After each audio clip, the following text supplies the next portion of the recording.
সরকারি আধা সরকারি প্রতিষ্ঠান সহ সবাইকে জুলাই সনদের পক্ষে গণভোটে হ্যাঁ রায় দিতে হবে।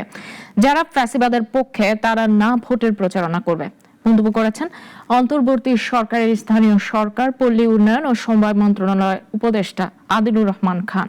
শনিবার কক্সবাজারের শহীদ সুভাষ মিলনায়তনে জেলা প্রশাসন আয়োজিত গণভোট 2026 সংক্রান্ত সভা শেষে সাংবাদিকদের এসব কথা বলেন তিনি।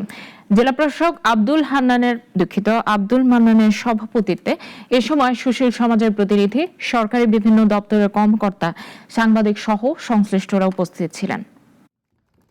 যারা জনগণের স্বার্থের বিরুদ্ধে তারা ন্যায়ের পক্ষে যাবে, যারা জনগণের পক্ষে, জনগণের অধিকারের পক্ষে, ফ্যাসিবাদের বিরুদ্ধে আর কখনোই চায় না আয়নাঘর ফেরত আসুক, গুম বিচার বহির্ভূত হত্যাকাণ্ড ফেরত আসুক, তারা সবাই হায়ের পক্ষে ভোট দেবে।